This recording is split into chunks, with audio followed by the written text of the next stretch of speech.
Olá, bom dia, eu sou Edson Malaco, sou presidente da ATEC. Sejam todos muito bem-vindos à 8ª edição do Fórum ATEC.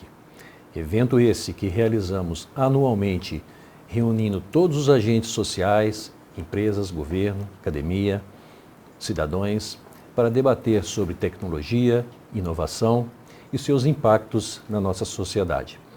Preparamos a programação desses 3 dias de evento com muita dedicação e empenho para trazer o melhor conteúdo para todos vocês, reforçando o nosso DNA da ATEC e o seu compromisso com o desenvolvimento tecnológico, a inovação e a criatividade em nossas ações. É com grande alegria que recebo vocês aqui nesta manhã para que possamos debater, compartilhar conhecimentos e experiências e contribuir na construção de uma sociedade mais desenvolvida, sustentável e com qualidade de vida para todos os seus cidadãos. Nesta edição, nossos debates e contribuições serão em torno do tema O futuro já chegou, e agora? Conectando pessoas, tecnologia e inovação. Hoje, estamos todos conectados na aldeia global. E um fato que acontece do outro lado do mundo, podemos conhecer em tempo real. Os veículos não tripulados já estão nos céus. Os carros voadores ganham forma. Podemos conversar com robôs, convivemos com aparelhos inteligentes em nossas áreas, em diversas áreas. Podemos conversar por imagem com pessoas em qualquer lugar do planeta. A inteligência artificial já faz parte do nosso dia a dia e muito mais. Assim, o futuro já chegou. E agora? Para onde vamos? Como podemos aplicar essas tecnologias emergentes, como a inteligência artificial, a internet das coisas, o machine learning, a robotização e tantas outras a serviço da humanidade, em busca de desenvolvimento, de sustentabilidade, qualidade de vida e evolução. Queremos então aqui, com esses debates, entender essa realidade e traçar novos caminhos. Por isso, eu quero agradecer a cada um de vocês que aceitou esse nosso convite de integrar esse evento. Que nesses próximos 3 dias em que estaremos juntos, possamos nos unir por um único objetivo: contribuir com o desenvolvimento e autonomia tecnológica do nosso país e evoluir como sociedade. Tenho certeza que ao final desses 3 dias estaremos cheios de novos conhecimentos, trocas de experiência e muito conteúdo enriquecedor e motivador. Esse ano, o Fórum ATEC contará com 4 painéis, sendo 15 painelistas, em torno de 10 horas de atividades no total, com painéis de suma importância para a nossa sociedade, sendo eles cidades inteligentes, o agronegócio, tecnologias emergentes e a automação no tráfego aéreo. Nesse momento, eu quero chamar um vídeo gravado pelo presidente Francisco Gomes Neto, presidente da Embraer, empresa da qual a ATEC faz parte. O vídeo foi feito especialmente para esse evento.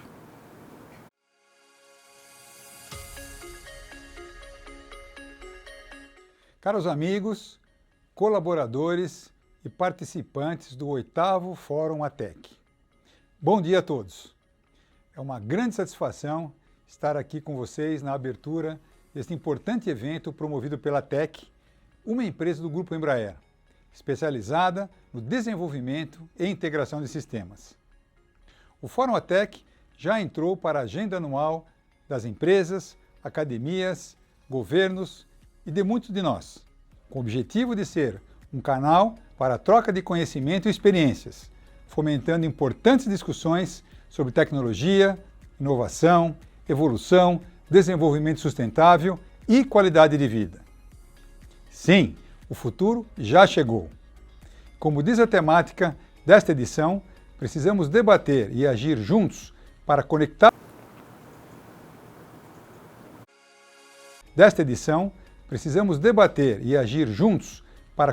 pessoas, tecnologias e inovação.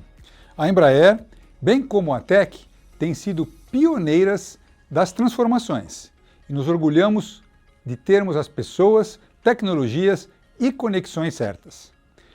E por meio de debates como os propostos para este evento, queremos impactar o mundo, inspirar e incentivar a todos para um grande movimento de conexão, integração, simplicidade, agilidade e excelência. ATEC, parabéns por mais este fórum. Ao presidente Edson Malaco e a toda a sua equipe, meus parabéns. Aos participantes, desejo que durante esses 3 dias de Fórum ATEC, vocês cresçam junto conosco, nos ajudem a criar essa grande rede de desenvolvimento e conexões. Bom dia e bom evento a todos!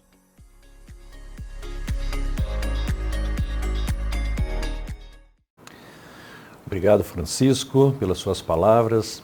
Para a ATEC é um orgulho podermos estar realizando este evento.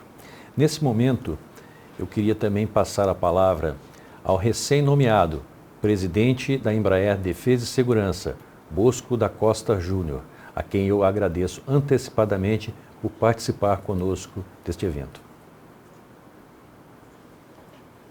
Olá, Malaco e equipe. Olá, professor Yugi, a todos que estão nos assistindo. Meu imenso bom dia. É um prazer ser convidado para falar aqui na abertura desse 8º Fórum ATEC. A ATEC é uma empresa que desde sempre eu vejo com muito bons olhos, uma empresa que traz na sua vanguarda tecnologias disruptivas e tecnologias que são tão importantes para o nosso dia a dia, né? Eu queria dar as boas-vindas a todos que estão nos assistindo também, dizer que o sucesso desse fórum é responsabilidade de todos nós, então eu desde o início já peço para que todos participem ativamente e fomentem os debates para que a gente saia desse fórum com uma visão mais consolidada de como enfrentaremos o futuro. Não é diferente na Embraer, né? A Embraer tem na sua essência, no seu DNA, a questão da busca incessante por novas tecnologias desde o seu nascimento e pela inovação. Então, a Embraer tem na sua vanguarda a questão de novas tecnologias e inovação, sendo aplicada em seus produtos e seus negócios, trazendo a sustentabilidade dos seus negócios por meio da geração de novas tecnologias e sendo vanguarda em algumas inovações. Exemplo o Malaco acabou de comentar aí, a penetração da Embraer em carros voadores, até que tem um papel super importante nesse mercado. Então, eu assim, vejo com bastante energia e bastante ímpeto a discussão desse fórum, e gostaria de dizer que, né, a importância das pessoas nesse processo é de uma grande valia, né? Tecnologias não são nada sem as pessoas não são nada sem tecnologia. Essa é o recado que eu gostaria de deixar para todos aqui, né? E dizer que as pessoas são super importantes para fomentar os debates, que vocês possam dialogar e buscar ouvir uns aos outros, para que saiam daqui com opiniões divergentes, opiniões que provoquem o dia a dia após esse 8º Fórum ATEC, e que vocês possam, durante esses 3 dias, com a presença dos painelistas, com as presenças das pessoas que foram convidadas, possam sair daqui com uma provocação enorme para o futuro, saiam daqui incomodados, buscando novas tecnologias que podem trazer ainda mais sustentabilidade aos negócios da ATEC e de seus stakeholders, né? Gostaria de agradecer aqui mais uma vez a participação por fazer a abertura, agradecer o convite do Malaco e dizer que faço aqui os meus votos de sucesso ao evento, que o evento possa ser de grande valia e trazer muitos frutos para todos os participantes. Um abraço a todos, Malaco, um abraço ao Grupo ATEC, as equipes da ATEC, um abraço aos painelistas e sucesso ao evento. Muito obrigado, Bosco. Eu que agradeço aí a sua contribuição. Realmente é uma satisfação para a ATEC tê-lo aqui conosco nesse evento de abertura. Muito obrigado. Bom, agora, finalmente, né, gostaríamos então de dar início aos trabalhos do Fórum.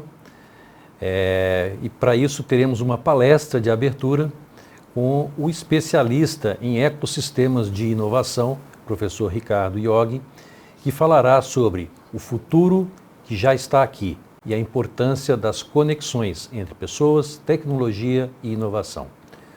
Então, desde já, convido a todos também a enviarem suas perguntas via chat e ao final da palestra do professor teremos alguns minutos reservados para perguntas e respostas. Aproveito também para convidar a todos que respondam a nossa pesquisa de satisfação do evento dessa manhã no link aí que está acima da tela.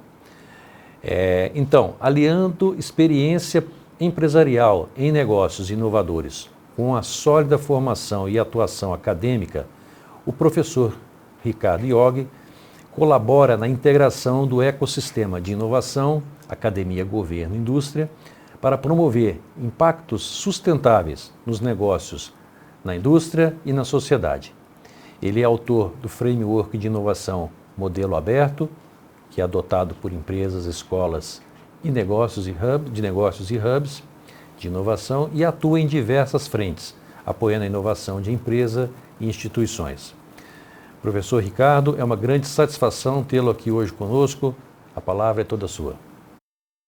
Obrigado, Malaco. É um prazer estar aqui com vocês na ATEC, né? Uma organização que tem o DNA de inovação até da própria Embraer também. E a ideia aqui com vocês é a gente ter uma apresentação onde a gente possa fazer um pouco dessas provocações, né, que o Bosco da Costa comentou, tirar vocês um pouco da zona de conforto, né, e a gente poder contribuir nesse sentido e desse evento. Bom, acho que vocês já estão aí olhando com a minha tela sendo compartilhada com vocês. Essa apresentação, né, faz parte de uma agenda maior, então eu fortemente recomendo vocês também olharem aí, participarem muito ativamente das outras apresentações, painéis que a gente vai ter, vai conversar muito com essa nossa apresentação de hoje, né? E que a gente consiga, com isso, aproveitar ao máximo dessa janela de oportunidade que existe, que é o Fórum ATEC, né? Para a gente olhar o futuro de alguma forma. Essa apresentação também vai ficar à disposição de vocês, então a organização depois vai disponibilizar para vocês quem tiver interesse aí de ter uma cópia dessa apresentação. E, como o Malaco comentou, a gente vai ter um tempo aí para um debate, e a ideia é fomentar isso, então, por favor, vocês, pelos canais de comunicação, já querem postar suas perguntas, façam isso, por favor. É importante para a gente criar essa dinâmica e essa interatividade no final da nossa apresentação. E aqui, muito em mente, eu queria que vocês pensassem exatamente como que a gente vai ajudar as organizações a serem mais inovadoras. Então, todas aquelas organizações que se conectam com a ATEC, como que a gente, através desse DNA que nós temos dentro da organização, a gente pode ajudar essas organizações a enfrentar os desafios e acharem oportunidades nesse cenário mais complexo que a gente vive nos dias de hoje, tá?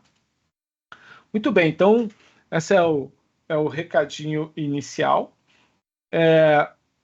Eu queria começar falando de uma visão muito mais ampla, né? E a gente, às vezes, precisa olhar essa questão da inovação, não olhando uma janela de um ano, de uma década, mas sim olhando toda a história da humanidade.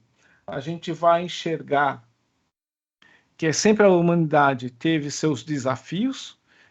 A esses desafios, né, ciência, tecnologia, inovação, responderam esses desafios, geram ciclos de inovação, e esses ciclos de inovação podem e naturalmente geram ciclos econômicos. Então, isso foi muito falado pelo Schumpeter, né, aquele que falava sobre a destruição criativa, o creative destruction, né, que quando ele falava isso lá na primeira metade do século XX, não fazia até muito sentido, porque era um mundo muito mais cadenciado, não era um mundo tão acelerado e disruptivo como é o início do século XXI, mas hoje faz todo sentido a gente enxergar que a cada desafio que nós temos dentro da humanidade, a gente usa ciência, tecnologia e inovação. Isso cria um ciclo de inovação. Então, a gente já teve o ciclo olhando a máquina a vapor, depois a gente teve a eletricidade, a própria aviação e componentes eletrônicos, né? E a gente começa a falar de ciclos olhando a questão digital, de conexões e de novas mídias. E se vocês perceberem, esses ciclos cada vez são menores. E no mundo que a gente vive, esses ciclos vão ser cada vez menores e a gente é desafiado por esses pontos aqui que eu estou colocando para vocês. Então, esse é o painel de fundo dessa apresentação, e a gente enxergar que a ATEC tem um papel dentro da sociedade de responder esses desafios, né, e ajudar a criar novos ciclos de inovação e novos ciclos econômicos dentro da sociedade. Isso acontece muito até por conta dessa aceleração que a gente teve na parte da computação, né? Então, tem a famosa lei de Moore, que era o cofundador da Intel, que lá nos anos 60 falava que a cada ano e meio, os computadores, né, na verdade os transistores, iam dobrar o poder de processamento, e isso acelera esse processo de disrupção que a gente tem. Então, a cada uso mais intensivo de tecnologia, a gente diminui esse ciclo disruptivo. Nós estamos vendo muito mais mudanças no mundo do que 10, 15 gerações anteriores viram no mundo. Uma pessoa do século XVI vai para o século XVII, ele ainda enxerga muitas referências, mas uma pessoa do início do século XX, vindo para o início do século XXI, ele acha que está em outro planeta, tamanha disrupção que a gente vive nos dias de hoje. Então, a gente tem que entender que isso é uma característica dessa nova economia que a gente vive. E isso acabou gerando aquilo que nós conhecemos como a indústria 4.0, né? Os sistemas cyberfísicos, a conexão máquina a máquina, o uso de redes, da inteligência artificial. Agora, o que a gente tem que enxergar é que, na verdade, a gente, quando fala de indústria 4.0, onde a gente tem esses assistentes pessoais nos conectando através com aparelhos, né? Esse aqui, inclusive, é um adaptador de tomada para tornar um aparelho não conectado conectado, é que a gente consegue, com isso, criar novas dimensões dessas possibilidades do que a gente chama de indústria 4.0. E, na verdade, a gente está falando de mobilidade 4.0, e é isso que Embraer e a ATEC estão colaborando nesse conceito de mobilidade 4.0. Na área de defesa 4.0, sou professor convidado da Escola de Guerra Naval, e a gente tem trabalhado muito esse conceito da guerra do futuro / presente, que já é presente, né? As organizações 4.0, respondendo a todo esse desafio de agilidade que a gente tem e demanda, e a questão de logística 4.0. E a gente viu o quanto é importante essa questão da logística ao longo da pandemia. Então, a gente pode estar falando de cidades 4.0, hospitais 4.0, e a ATEC tem um papel fundamental nesse processo, né, de acelerar e empoderar essas opções que a gente tem e alternativas da indústria 4.0. Qual que é o desafio? O grande desafio, pessoal, é que nós, quando olhamos as organizações, a gente nasceu de uma estrutura de comando e controle. E aqui, a gente olha um organograma de uma empresa, eu pergunto para vocês, aonde está clientes e sociedade? Fato é que quando esse processo mais hierarquizado que a gente tinha no início das organizações ajudou a estruturar as organizações. Mas no mundo do século XXI, a gente precisa ter mais agilidade e poder de execução e processos colaborativos entre grupos, e não fechados em suas respectivas caixinhas aqui. Então, a gente tem grandes desafios, né? E, além disso, o mundo está muito mais complexo. Como eu falei, o mundo era cadenciado no século XX e a gente vive um mundo de total disrupção dentro do século XXI. Nesse processo, se eu colocar a questão das imprevisibilidades, né, que o Nassim Taleb chama de cisne negro, que geram impactos, né, dentro da economia, dentro das organizações, até dentro da sociedade, a gente percebe que há uma maior frequência desse cisne negro, dessas imprevisibilidades do mundo.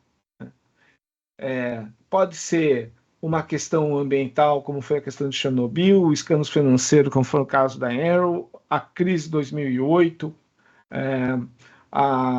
o tsunami em Fukushima, e a questão da pandemia de 2020, ou a questão até de circuit breakers dentro da Bolsa de Valores.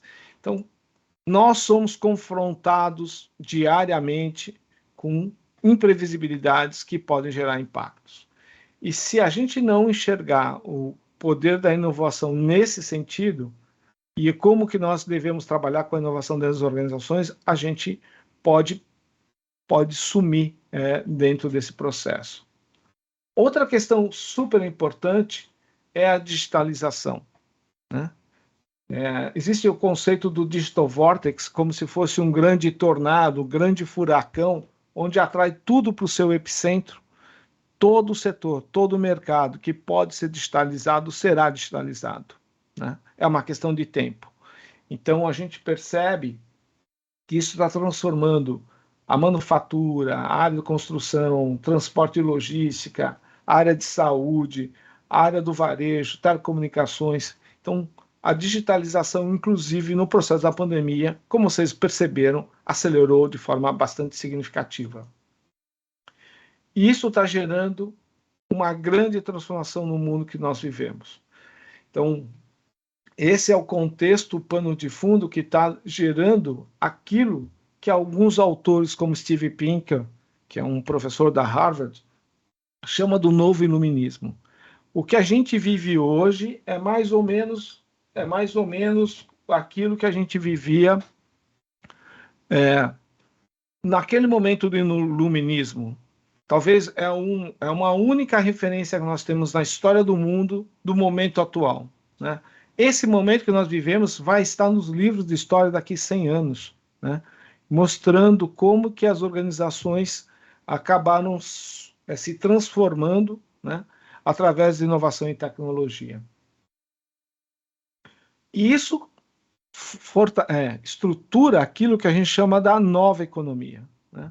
Essa nova economia que a gente vive tem a ver muito mais com o processo de colaboração, de confiança, de uma experiência diferenciada, por isso que a gente fala muito do user experience para os nossos clientes, de personalização, customização, um papel de inovação aberta, onde nós temos que atuar junto com outros atores do ecossistema de inovação, para que possamos aí trabalhar de uma forma cada vez mais colaborativa.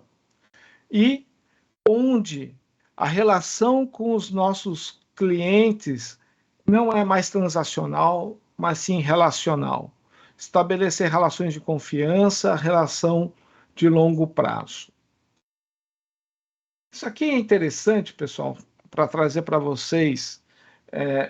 Aqui é uma linha do tempo que eu vou lá de março de 2009 até janeiro de 2017, mostrando o surgimento de unicórnios. Unicórnios são aquelas startups que valem mais de $1 bilhão. Olhando essa linha do tempo, a gente vai olhar até que em fevereiro de 2014 era uma ou outra startup que virava unicórnio. A partir de fevereiro de 2014, olha Se vocês olharem aqui como está plotado a concentração, né, o surgimento de unicórnios. Aqui eu não quero fazer uma apologia às startups, mas mostrar que isso só foi possível porque a tecnologia está democratizada. A tecnologia tem um papel fundamental na transformação dessas pequenas organizações e elas acabam impactando de uma forma significativa a nossa economia atual. O ponto, pessoal, também importante, aqui foi da fala do Malaco e do Bosco da Costa também, a gente saber usar a tecnologia. Porque eu posso ser tecnológico, mas eu posso não ser inovador. Então, só para trazer... Quando a gente fala de inovação, a inovação chega ao mercado, ele se materializa, aquela ideia, aquela concepção se chega ao mercado. Eu trouxe um exemplo para vocês do Google Glass. O Google Glass, ele era altamente tecnológico, mas ele não chegou a ter um sucesso de mercado. Então, ele não foi inovador. Para ser um produto inovador, ele teria que ter sucesso de mercado. Então, a gente fala que o Google Glass ele é altamente tecnológico, porém não foi nada inovador. Outro ponto importante quando falo em inovação é que inovação é usar a tecnologia para gerar valor. Cartão de crédito já existia. Então, quando a gente olha as fintechs, qual foi a grande diferença? Foi usar a tecnologia para gerar valor para os seus clientes. Ao invés de gerar uma tecnologia para o seu próprio benefício, as fintechs usaram a tecnologia para gerar valor para os seus clientes. E, nesse caso, foi assim que o Nubank se tornou um unicórnio, uma empresa que vale mais de $1 bilhão. Esse é o ponto que a gente tem que enxergar, como que tecnologia pode gerar valor para os nossos clientes. E a pergunta que fica é, ok, Yogi, você está falando isso, mas como que a gente pode gerar esse valor para a nossa empresa, para os nossos clientes? A gente tem que ter um olhar sensível, pessoal, para talvez barreiras dos nossos clientes, e aqui eu digo clientes de forma ampla, são os clientes externos, mas também os nossos clientes internos, onde tem desafios de barreiras, e essas barreiras podem gerar oportunidades para a nossa inovação. Pode ser barreira de tempo, barreira de acesso, barreira de conhecimento e barreira de riqueza. Só para ilustrar o que eu estou falando para vocês, eu vou colocar aqui barreira de tempo. Então, quando você tem plataformas de delivery, e-commerce, você resolve um problema de tempo. Quando você tem o problema de acesso ao Wi-Fi e você tem empresas que começam a disponibilizar Wi-Fi dentro do avião, você está resolvendo um problema para esse cliente. Do conhecimento, plataformas de EAD é um super exemplo, que você permite aquele conhecimento talvez não está tão acessível e viabiliza através de plataformas de EAD. E a barreira de riqueza é você dar acesso a algo que parecia não tão disponível. Então, o exemplo que eu dou é o Chromecast. Às vezes as pessoas queriam ter uma Smart TV, mas era muito caro, e a Google criou um Chromecast, que se você conecta a uma TV, e ela se transforma quase que uma Smart TV ampla no sentido da palavra. Então, olhar as barreiras, né, de tempo, acesso, conhecimento e riqueza, e nós, caçadores de oportunidades para gerar inovação para as nossas organizações, para os nossos clientes, pode ser um bom início, um bom ponto de partida. Para isso, a gente tem que repensar os nossos paradigmas, né? O grande desafio é essa questão de trazer essa visão desses desafios como oportunidades e não como ameaças, né? Então, um livro muito legal sobre isso é o livro Mindset, né? Da Carol Dweck. Eu tenho recomendado muito até nas minhas mentorias C-Level a leitura desse livro, que ajuda a olhar essa visão não tão assustadora, mas mais de oportunidades através das questões de mudanças que existem no mundo. Outro ponto importante é que a mágica não acontece na sua zona de conforto. Então, nós temos que nos obrigar a sair da nossa zona de conforto, buscar, até porque na sua zona de conforto a gente continua fazendo da mesma forma, e aí você não consegue ter uma oportunidade de tentar algo novo, diferente e eventualmente até inovar, né? Eu gosto muito de falar desse conceito das 4 zonas, né?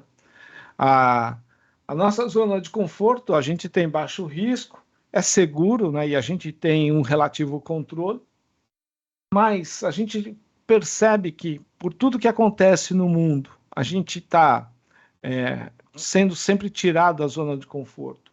Isso leva a gente para a zona do medo, né? Porque a gente é inseguro a algo que é novo, e é natural do ser humano isso. Mas a forma de superar isso se chama zona de aprendizagem, onde a gente vai usar o conhecimento, o aprendizado para superar os desafios que nos tiraram da zona de conforto. E a partir do domínio de novas áreas de conhecimento, de novos comportamentos, a gente tem a zona do crescimento, onde a gente vai buscar novas perspectivas. O exemplo que eu gosto de dar é exatamente a pandemia, né? Na pandemia, a gente estava na zona de conforto. Veio a pandemia e a gente não sabia se ia operar as organizações de forma a manter as nossas atividades, manter os nossos trabalhos, manter as entregas para os nossos clientes. Tivemos que aprender, e muitos de nós tiveram que aprender a trabalhar nesse ambiente mais virtual. Porém, a partir desse momento, você começa a ter uma zona de crescimento e você começa a ver novas possibilidades. Quantas viagens nós fizemos, né, para uma reunião de 1 hora, 1 hora e meia, e você sacrificava quase todo dia para isso. Então, você começa a entender um ambiente híbrido de trabalho, melhor uso das ferramentas digitais. Então, esse é só um exemplo para a gente enxergar. E agora a gente está no final do ano, é importante cada um de nós, enxergar qual que é nosso programa de aprendizado daqui para frente. Qual que é o meu desafio de aprendizado em 2023? O que eu vou me provocar a conhecer, a entender que eu não sei ainda? Então, isso inclusive faz parte de um relatório de megatendências do PMI, onde fala de reskilling e upskilling. A gente vai ter que fazer esse processo contínuo do lifelong learning, aprendizado contínuo ao longo da vida. Então, ele fala muito desse mindset de inovação, enxergar aspectos de compliance e regulação que são importantes dentro das organizações, a questão da segurança e privacidade de dados é outro aspecto interessante. Conhecimento de aplicação de data science, ninguém precisa ser o super expert em data science, mas o potencial e sua aplicação, habilidade, né, de tomar decisão através de dados, né, e uma liderança colaborativa. São aspectos fundamentais quando a gente fala de reskilling e upskilling. Outra coisa importante, pessoal, quando a gente fala desses inovadores e suas habilidades, a gente tem sempre aqueles relatórios do World Economic Forum, sempre falando sobre o futuro do trabalho. E aqui eu listei alguns dos pontos que a gente deve trabalhar, né? E já fica aqui aquela provocação para a gente levar isso para o nosso processo de aprendizado em 2023. Resolução de problemas complexos, pensamento crítico, criatividade, gestão de pessoas, papel da liderança e em um contexto da nova liderança dentro dessa nova economia, pensamento analítico inovador, resiliência, tolerância e flexibilidade, inteligência emocional, poder de negociação, gestão do tempo e aprendizado ativo. Perceba que o último é o pilar de todas as outras. Então, tem algum ponto que eu preciso me desenvolver, o aprendizado ativo. Não espere a organização, mas você toma a iniciativa para fazer o seu diagnóstico e tentar trabalhar essa questão do aprendizado ativo. E se a gente consegue fazer isso, a gente vai olhar que as tecnologias podem nos ajudar muito. Só para dar um pequeno exemplo para vocês, o seu smartphone é mais poderoso que o computador que levou o homem à Lua. Será que a gente está usando todo o potencial dessas tecnologias, como o nosso smartphone, com os tablets, dentro das nossas organizações? Essa questão de testar, experimentar a tecnologia é extremamente importante nessa economia do século XXI. Só para trazer um exemplo para vocês, né? Certamente alguns de vocês já foram usuários de uma videolocadora chamada Blockbuster, e aqui está um gráfico onde mostra a receita da Blockbuster e da Netflix. Não sei se vocês sabiam, no ano 2000, a Blockbuster teve chance de comprar a Netflix e não fez, porque ela era ali de mercado. Olha o tamanho dessa pequena empresa aqui, né, gerando pouca receita. E era uma compra de 50 milhões de dólares. Uma empresa que em 2016 estava valendo 8 bilhões. Fato é que entre 2004, 2008, 2007, a Netflix lança sua plataforma de streaming e se torna uma empresa que vale 8 bilhões. E, infelizmente, em 2012, a Blockbuster pede sua concordata. Então, percebam, pessoal, que a experimentação de tecnologia, explorar o novo, fez a Netflix se transformar em uma referência. Enquanto que a outra, na zona de conforto, com o seu modelo atual, né? Ali o seu modelo atual de videolocadora, só com presença física, acabou sucumbindo a esse mercado, a essa nova economia que a gente está falando aqui. Então, o recado sempre é claro: inovação é a antifragilidade das organizações modernas. Não tem como uma organização não precisar de inovação. E a ATEC é uma organização que apoia as outras organizações nesse desafio. Então, nós temos que estar buscando estar sempre na vanguarda, no estado da arte, né, da inovação, para que a gente possa levar isso para os nossos parceiros de negócios. Empresas também acabam tendo que criar esse processo adaptativo com relação a isso. Então, eu gosto sempre de trazer o exemplo da Disney Plus, né, que acabou ajudando esse processo de inovação dentro da Disney, mas também lá no início da pandemia, quando as pessoas não podiam visitar os parques, a Disney Plus foi uma fonte de receita significativa para contribuir para ajudar a operação das outras unidades de negócio. Então, percebam que a gente tem que explorar, adaptar e desenvolver novos negócios de forma contínua, né? Falando um pouquinho de mega tendências para vocês, é importante nesse mundo global que a gente vive, né?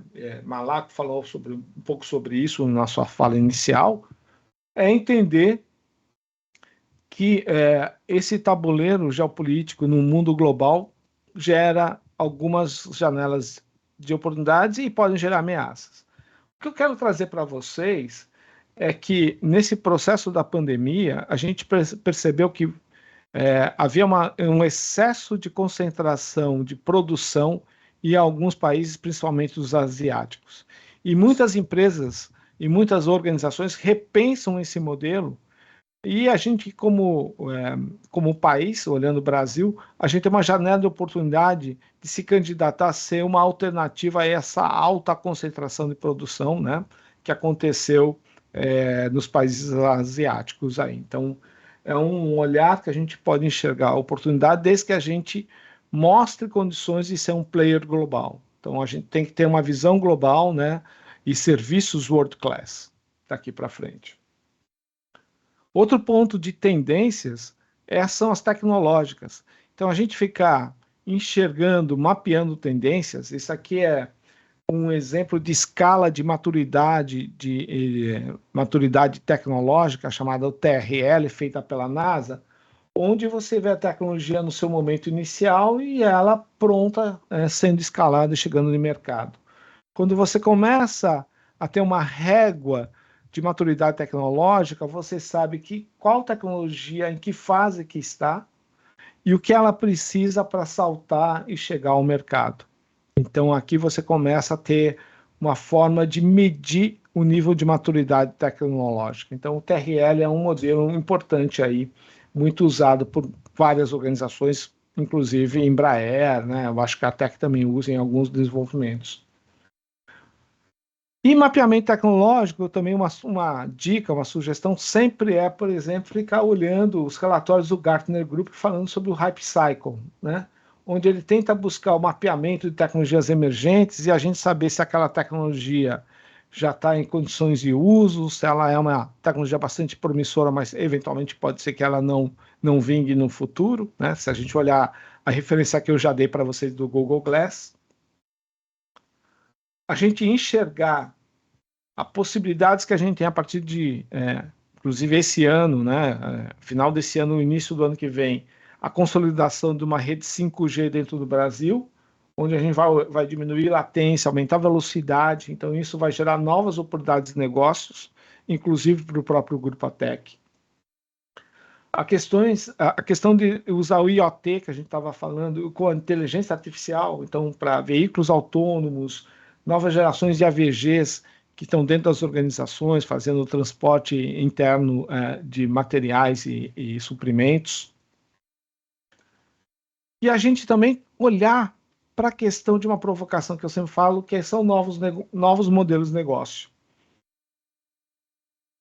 E um novo modelo de negócio bastante significativo é o uso do Big Data. Então, se a gente olha o Waze e o LinkedIn, e muitos de vocês não devem ter o LinkedIn pago, a forma que ela cria o seu modelo de negócio é através do Big Data. Não é o dado gerado pelo cliente, né? Então, a gente já tem, olhando para a indústria aeronáutica, muito essa questão de uso de sensores, e isso gera dados, e esses dados são valiosos para o mercado.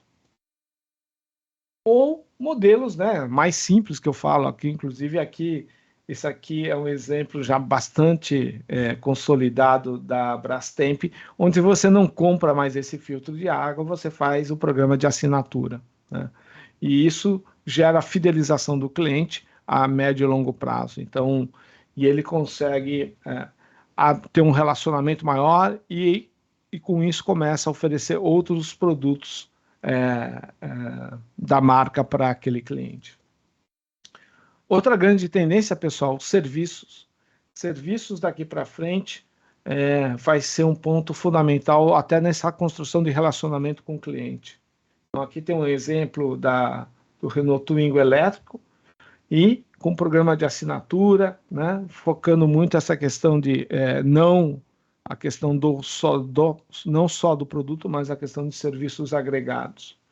Aqui um exemplo, talvez alguns de vocês já devem ter visto aí em suas cidades, lavanderia, a Omo lançando lavanderia, quem diria, né? Que o tradicional sabão em pó iria se transformar na lavanderia, mas gera sinergia de negócios e funciona sem funcionários, como é uma Amazon Go, por exemplo, né? Então, cada vez mais a gente vai falar de plataformas digitais, muito em mente isso, né? O uso de plataformas de negócios.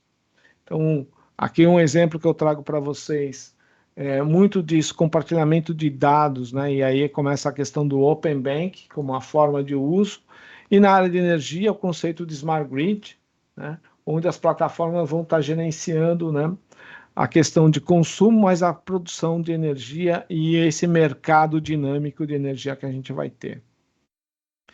Para isso, pessoal, as organizações têm que ser mutantes, inovação constante. E nesse processo tem que ter visão de futuro, né? E aqui o meu sempre exemplo é a Embraer X, falar do eVTOL, né? Falar desse novo mercado que começa a se desenhar de mobilidade aérea urbana, né? E aqui um conceito legal é que feito aí por dois professores, o Tushman e o Haley, um do MIT, o outro de Stanford, falando sobre as organizações têm que trabalhar em inovação. Olhando o presente, não existe futuro se eu não tenho presente, explorar a tecnologia para gerar uma excelência operacional no presente, mas experimentar novas tecnologias emergentes para gerar uma nova vocação da organização no futuro. Então, essa combinação entre explorar o atual e explorar e testar coisas novas, é a que eu coloco aqui a Embraer como uma empresa que é uma organização ambidestra, né, trabalhando nos novos desenvolvimentos na área de defesa, na área da aviação civil, mas explorando novas possibilidades e novos mercados. E a Tech faz parte de tudo isso. Para isso acontecer, a gente tem que estar trabalhando com muita inovação aberta. O que é inovação aberta? A gente está conectando com outros atores de inovação. E para isso, eles são parte do ecossistema de inovação, da academia, do governo, da própria indústria, e até com as startups também, onde a gente precisa mapear e entender esse ecossistema. Um trabalho importante é feito, por exemplo, pela Ampay, eu sou associado da Ampay, fazendo um mapeamento do ecossistema brasileiro, entendendo do governo a questão de regulação, mas o fomento à inovação, programas de fomento à inovação, quem são esses habitats de inovação, os hubs que a gente tem que conectar, trocar, gerar experiência. As conexões cada vez mais são importantes. Nós temos que trabalhar em forma de rede daqui para frente. E, óbvio, internamente, trabalhar num processo de governança da inovação, onde a gente consiga até desenvolver um compliance de inovação, onde os programas de parcerias possam estar totalmente contemplados nos nossos instrumentos de compliance daqui para frente. Outro ponto importante é a gente enxergar também as conexões com as startups. Então, há um mercado bastante potencial, apesar dos desafios do ecossistema de startup. O Brasil ainda tem uma margem grande de crescimento, até por estudos feitos pela Anjos do Brasil, né? O volume de CVC, né, de Corporate Venture no Brasil tem aumentado, né, e a gente percebe o quanto que as organizações estão montando esses seus Corporate Venture até para monitorar mais próximo as startups mais promissoras. Processos de M&As, inclusive de startups, são coisas que estão acontecendo e são significativos dentro do nosso próprio ecossistema. E um ponto importante é a nossa experiência corporativa, que pode ajudar, inclusive, no desenvolvimento do Startup Boards, que são um conselho consultivo para apoiar o crescimento dessas startups e até para receber rounds de investimentos, né? Então, os Startup Boards são uma tendência daqui para frente, até por conta de uma não abundância de capital para o segmento. Tá? Então, isso vai facilitar negócios com grandes organizações, favorece o round de investimento e contribuir para processos de M&As, se for o caso. Pessoal, o importante é a gente empoderar escolhas dos nossos clientes através da inovação e tecnologia e da conexão que a gente pode fazer com o ecossistema daqui para frente. Minha mensagem final, e daqui vou passar a palavra para o Malaco, não vai preciso, precisamos, podemos, devemos. Espero ter gerado aqui alguns insights para vocês. Passo a palavra para o Malaco e voltamos aí depois para o nosso perguntas e respostas. Malaco, por favor. Muito obrigado, professor. Acho que a apresentação feita se encaixou muito bem aí na nossa temática, né? Ela foi muito didática, mostrando aí as conexões aí entre a tecnologia, inovação, o presente, o futuro, né? E como que as organizações estão aí se transformando, então, em função dessa tecnologia. Muito obrigado, professor.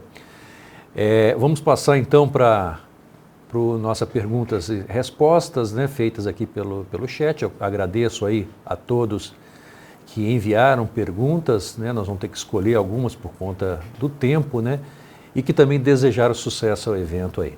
Então vamos lá. Professor, a primeira pergunta que eu tenho aqui. Um ciclo de inovação não é necessariamente espontâneo. Como os frameworks de inovação vêm utilizando isso?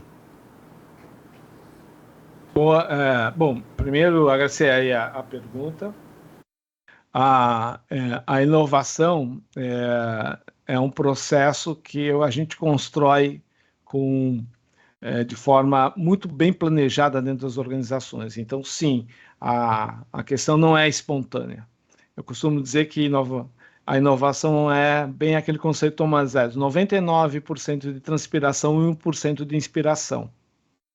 Então, os frameworks podem gerar eu chamo de orquestração desse planejamento estratégico de inovação, né? Aqui, o slide da governança da inovação, usei um framework, né, mostrando como que a gente pode estar trabalhando, e isso acaba gerando um processo mais de sinergia e colaboração com o próprio ecossistema e um processo que eu vou chamar de governança de inovação dentro da própria organização, criando menos atrito, mais sinergia, né, e com o apoio da alta gestão. Então, sim, é fundamental daqui para frente as organizações estabelecerem os seus frameworks de inovação para que eles possam estar trazendo isso para os seus colaboradores internos, é assim que a gente inova, mas também para os atores externos, para gerar essa interação cada vez maior que é necessária para a questão da inovação aberta dentro das organizações. Acho que respondi aí, Malaco. Bom, professor, excelente. Não, acho que sim. Uma outra questão colocada aqui é a seguinte: dentro dessa teoria, né, de ciclos de inovação, há o conceito de destruição criativa, que é quando as novidades, né, eliminam modelos antigos, não competitivos ou não inovadores, né? O que o senhor pensa sobre isso? O ciclo de inovação e o Creative Destruction foram feitos pela mesma pessoa, que é o Schumpeter. E realmente, eu acho que quando a gente olha para o século XX, um mercado mais cadenciado, né, fazia sentido, mas não era essencial. Quando a gente fala do século XXI, eu costumo dizer que o Creative Destruction é uma forma de você fazer a provocação para enxergar o próximo passo da sua organização. Então, eu costumo dizer, é melhor que você mate aquilo que você fez, trazendo algo que gere mais valor, do que um concorrente faça isso. Então, Creative Destruction é um exercício, ou a destruição criativa, é um exercício que nós temos que fazer constantemente. Como é que eu posso desenvolver algo inovador que mate o meu modelo atual? Então, é um desafio, né? Porque às vezes a gente sempre tende a ir para a zona de conforto. A gente criou esse produto, mas se a gente olhar, eu gosto sempre da referência, BlackBerry inovou uma vez, morreu, Kodak inovou uma vez, relativamente morreu, empresas que criaram algo e não criaram esse processo do Creative Destruction acabaram até desaparecendo do mercado. Então, o Creative Destruction é um processo, né, que a gente deve exercitar dentro das organizações daqui para frente. Muito bem. E o senhor trouxe o exemplo da Blockbuster, né? Que poderia ter se transformado, matado talvez o negócio dela e criado um outro muito maior, né? Muito bom. Temos mais uma aqui, professor. Como uma empresa pode hoje alinhar os conceitos de user experience e customização com a escalabilidade? Boa pergunta, né?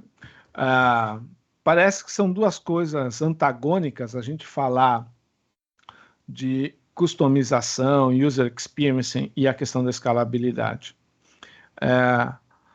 O ponto é que né, para quem trabalha com software, às vezes a gente vai trabalhar o core, né, o núcleo vai ser o mesmo para vários, e a camada de interface é o que vai gerar customização, né? Então, eu costumo dizer que a tecnologia hoje permite a gente criar essa camada de customização. A gente tem um produto, uma solução robusta, onde a camada de interface vai atender a forma de enxergar o cliente. Então, fazendo um exercício aqui de brainstorm, é como se eu pegasse todo o conteúdo, né, de um canal de esportes e eu criasse segmentação que eu possa mostrar isso para cliente, levar isso para clientes e produtizar. Aqui eu quero ver só as grandes defesas em finais. Eu quero ver e eu crio um produto para isso. Então é como se eu criasse um Spotify de conteúdo só da temático, outro pode ser de Fórmula 1, de futebol, enfim. Você, através de tecnologia, pode gerar essa customização e essa user experience que a gente não conseguia fazer isso no passado. E eu ainda mantenho a escalabilidade. Então, para mim, a questão da personalização e escalabilidade tem a ver muito com arquitetura bem desenhada e essas camadas de interface que podem ser até, de certa forma, monetizadas, né, para pessoas que querem ver isso de uma forma mais premium, vamos dizer assim. Então, acho que essa provocação tem a ver muito da concepção de produto que permite a gente criar essa camada de interface e gerar o user experience daqui para frente. Muito bom, professor. Agora, pensando em inovação enquanto uma cultura, né, organizacional, quais mecanismos podemos utilizar para criar uma cultura interna em que o pensamento orientado à inovação esteja presente em todas as áreas e níveis de uma empresa? Boa pergunta também. Quando eu começo a falar a questão da inovação nas empresas, eu faço algumas fases. A primeira fase é de benchmark, saber como que eu estou em termos de inovação. Então, essa fase é você fazer o benchmark, confrontar com... E aí a gente pode usar vários rankings de inovação, né? Temos Valor, temos da revista Forbes, enfim, várias... E a gente enxergar como que a gente se coloca frente a essas referências de inovação. Primeira coisa, benchmark.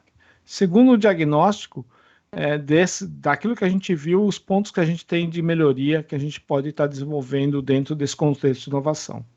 Terceiro, sensibilização da alta gestão. Então, talvez visitas guiadas ou visitas a essas empresas benchmarks, participação de grandes eventos de inovação. Depois, a questão isso é a sensibilização. Depois, capacitação, e é uma capacitação que, óbvio, que vai ser personalizada, né, conforme o nível dos profissionais, mas ter uma forma e o Fórum até que é um exemplo disso, onde a gente está levando cultura e inovação para vários colaboradores e aberto. Então, a gente também está falando com toda a cadeia de valor, está falando com parceiros, então é uma forma de você gerar capacitação. E depois, talvez um ponto muito chave na questão da cultura e inovação são os de indicadores. Esses indicadores de inovação devem estar atrelados também à avaliação de performance de cada colaborador. E aí você consegue estabelecer um processo de motivação para que a gente também gere mais cultura de inovação dentro das organizações. Então, a resposta é meio longa, comprida, mas, enfim, é mais sistêmica, onde o último ponto são esses indicadores de inovação na avaliação do desempenho dos profissionais. Perfeito, professor. Agora, saindo um pouco empresarial, né? Acho que essa outra pergunta aqui tem a ver mais com o país, né? Como a inovação pode auxiliar o país na retomada da economia e quais os papéis dos agentes como o governo, academia e o setor privado poderiam tomar? Olha, eu fiquei até arrepiado com essa pergunta, né? Porque é uma pergunta extremamente importante. Não sei se todos sabem, mas assim, né, o Brasil, a gente está aí entre 10, 15 maiores economias do mundo, mas no ranking global de inovação, o Brasil é a posição 57. Né? É incompatível a posição do Brasil pelo nosso tamanho, pelo porte da nossa economia. Então, isso aqui é um desafio que não é só de governo. Isso aqui é um desafio que todos nós, né, tentamos colaborar, participamos desse processo, participo das reuniões da MEI, lá, da Mobilização Empresarial para Inovação, Embraer tem participado também dessas reuniões. A gente tem debatido muito isso, e tem desafio de todos os lados, né? Então, a gente tem a questão, olhando para o Triple Helix aqui, né, a hélice tripla da inovação, governo, a gente tem desafios com manter os recursos para ciência, tecnologia e inovação, esse é um ponto. A gente tem bons programas que geram essa interação academia e indústria, né? Só citar um exemplo aqui que eu tenho colaborado é o Embrapi, né? Para fomentar a indústria 4.0 aí para vários níveis, né? De grandes, pequenas e médias, inclusive startups para a indústria 4.0.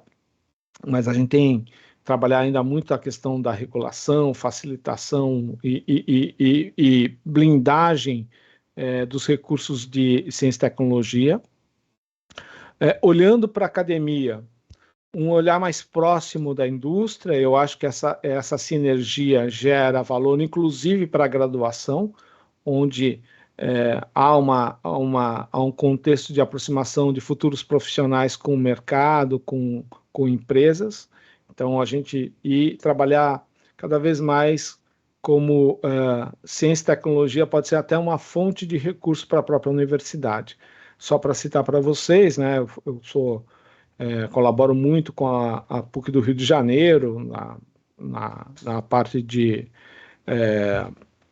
ciência e tecnologia, mais 50% da receita da universidade vem de pesquisa, desenvolvimento e inovação. E o excedente desses recursos acabam indo para o lado acadêmico, até em formas de bolsas para alunos carentes. Então, esse é um ponto. E olhando para a indústria, quando a gente fala de ATEC, até os seus parceiros já têm o DNA, mas a indústria também, a gente tem grandes desafios, principalmente com pequenas e médias empresas, que vem desde uma cultura lá atrás de um cenário muito inflacionário, né, do passado, uma aversão a risco, e aí eles não inovam.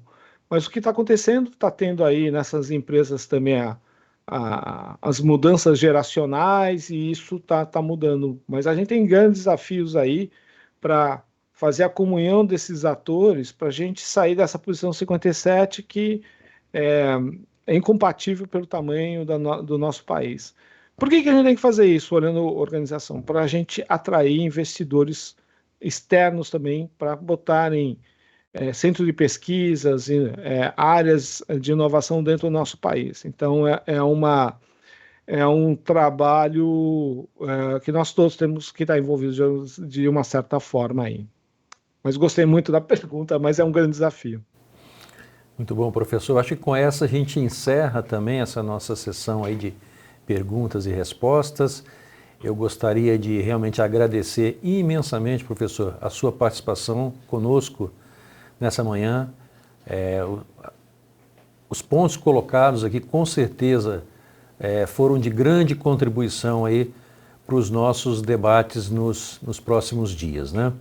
Então, muito obrigado, professor. Agradeço imensamente a participação sua. Eu gostaria de abrir, então, para o senhor fazer uma consideração final.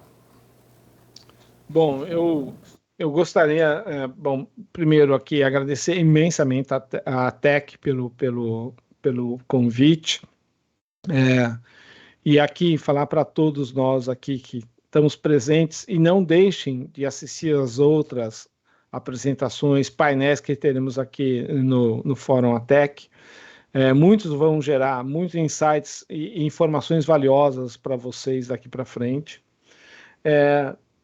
Pensem que o que vai fazer o processo de transformação, né, de inovação e tecnologia, o Bosco da Costa comentou isso lá no início, são pessoas. Então, vocês são os agentes transformador da organização, vão gerar valor, e a gente precisa trabalhar cada vez mais conectado com esse tal de ecossistema, entender os agentes de regulação, as ferramentas de apoio ou de fomento que existem, e são várias ferramentas de apoio, às vezes a gente não explora isso de forma devida.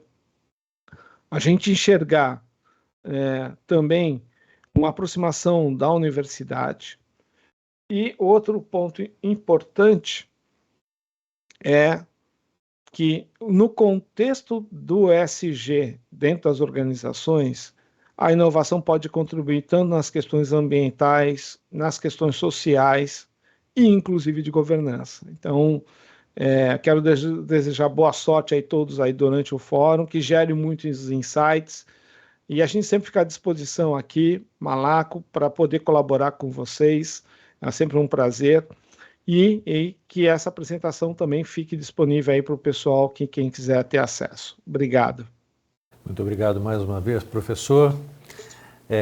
Com isso, então, a gente encerra a primeira parte do fórum. Eu queria deixar aí alguns lembretes finais, né?